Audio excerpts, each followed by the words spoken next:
అదే RTV app వార్తల్ని క్షణాల్లో చదివే అవకాశం ఉంటుంది. ఒక న్యూస్ పేపర్, ఒక టెలివిజన్ ఛానల్ మీ చేతుల్లో ఎప్పుడూ ఉంటాయి. స్మార్ట్ సిటీగా రూపాంతరం చెందిన కరీంనగర్ విస్తరిస్తుంది. రోజు రోజుకు పలు గ్రామాలను సైతం మున్సిపల్ కార్పొరేషన్లో విలీనం చేశారు. అయితే వీడని సమస్య వెంటాడుతూనే ఉంది. సాయంత్రం అయితే పొగ చూరుకుంటుంది.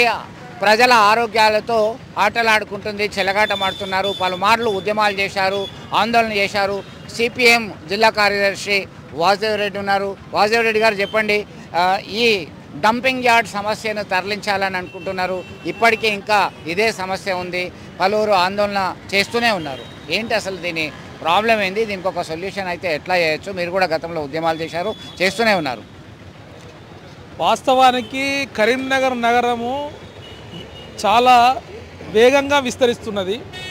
అందుకు తగ్గట్టుగా ప్రభుత్వం కూడా అనేక గ్రామాలను కలిపి స్మార్ట్ సిటీ పేరుతో అనేక గ్రామాలు కలిపి కార్పొరేషన్ ఏర్పాటు చేస్తున్నటువంటి పరిస్థితి ఉంది. అప్పుడు అవసరాలకు తగ్గట్టుగా అక్కడ డంప్ యార్డ్ ఏర్పాటు చేశారు. కానీ దశాబ్దాల కాలంగా అక్కడే డంప్ యార్డ్ ఉండడం మూలంగా జనసాంద్రత పెరుగుతున్నటువంటి పరిస్థితుల్లో విశాలమైనటువంటి కరీంనగర వాసులకు అక్కడ ఉన్నటువంటి ఒక 4-5 డివిజన్ల ప్రజలకు శ్వాస తీసుకోవడానికి కూడా ఇబ్బంది ఉన్నటువంటి పరిస్థితి ఉంది. ఆ పొగే కాదు, చాలా దుర్గంధం వెదలు హోటల్ నుండి మిగతా చోట్ల నుండి మొత్తం కూడా చెత్త చెదారం తీసుకుపోయి అక్కడ వేస్తున్నటువంటి పరిస్థితిలో అక్కడ దుర్గంధం వెదల్లి అనేక రకాల శ్వాసకోశ వ్యాధులు వస్తున్నాయి. హాస్పిటల్ పాలవుతున్నారు. అట్లాగే అక్కడ ఉన్నటువంటి ప్రాంతం మొత్తం కూడా పొగచూరి రోడ్డు ప్రమాదాలు కూడా జరుగుతున్నటువంటి పరిస్థితులు అనేక మనం చూసినాం. ఇవన్నీ పోవాలంటే డంపింగ్ యార్డ్ను తరలిస్తేనే ఇది శాశ్వత సమస్య పరిష్కారం దొరుకుతుందని చెప్పేసి అనేక సార్లు సిపిఎం పార్టీగా ఆందోళన పోరాటాలు నిర్వహించడం. అప్పటికప్పుడు ఏదో అధికారులు మాత్రం డంప్ యార్డ్ తరలిస్తామని చెప్పేసి అక్కడ ప్రతిపాదనలు సిద్ధం చేసినామని చెప్పి ఒకసారి, దీన్ని ఇంకొకటి తరలిస్తాం, అసలు ప్రజలకు ఇబ్బంది లేకుండా చూస్తామని చెప్పేసి మరోసారి. అంతేకాదు ఇలా వాస్తవానికి ప్రజలకు మంచి చేయాల్సినటువంటి ఈ పాలకులు ఇలా ప్రజలకు నష్టం చేసేటువంటి, ఇలా ప్రజల ఆరోగ్యాలతో ఆడుకున్నటువంటి పరిస్థితులు. నగరపాలక ఏం చేయాలి? ప్రజలు సుభిక్షంగా ఉంచాలి, ప్రజలతోని మమేకం కావాల్సినటువంటి అవసరం. కానీ ఇదే పాలకవర్గం, ఇదే నగరము ఇలా ప్రజలకు ఇబ్బందులు పెడుతున్నటువంటి పరిస్థితుల్లో కూడా ఏమీ చేయలేనటువంటి అచేతన అవస్థలో ఉండడానికి కారకులు ఎవరనేది కూడా మేము ప్రశ్నిస్తున్నాం. సో మొత్తం మీద ఇప్పటికైనా దీన్ని చేంజ్ చేయాలంటారా? ఎట్లా అయితే చాలా పెద్ద ప్లేస్ కావాలి దీనికి. ఎంత అంటే ఆ ఎకరాల స్థలము ఇవ్వడానికి గ్రామీణ ప్రాంతాలన్నీ కూడా కాస్ట్లీ ల్యాండ్ అయిపోయినాయి, ప్రభుత్వ జాగాలు లేకుండా అయిపోయినాయి. ఎట్లా అయితే బాగుంటుంది? మీ డిమాండ్ ఏంటి అసలు?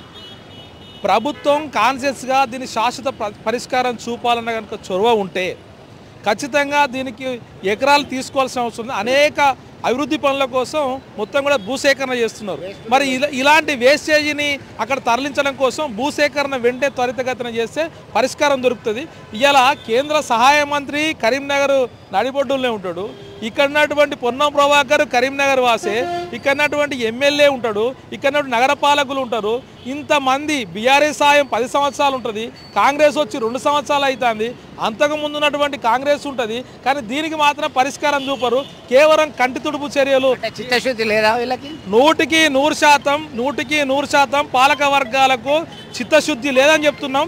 చిత్తశుద్ధి కనుక ఉన్నట్టు నిరూపించుకోవాలంటే ఖచ్చితంగా తరలించి ప్రజలకు శాశ్వతమైన పరిష్కారం చూపెట్టాలని చెప్పి సిపిఎంగా డిమాండ్ చేస్తున్నాం.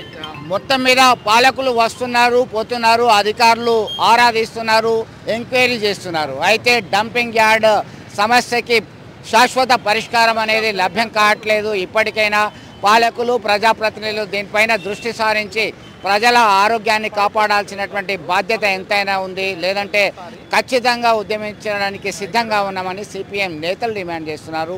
దీనికి ఇప్పటికైనా పరిష్కారం లభించాలని మనము కోరుదాం. విడుదల సుమంత్తో కలిసి చంద్రశేఖర్, ఆర్టీవీ, కరీంనగర్. మరిన్ని వీడియోస్ కోసం ఛానల్ ని సబ్స్క్రైబ్ చేయండి. లేటెస్ట్ అప్డేట్స్ కోసం వాట్సాప్ ఛానల్ ని ఫాలో చేయండి. అండ్ లింక్ డిస్క్రిప్షన్ లో ఉంది.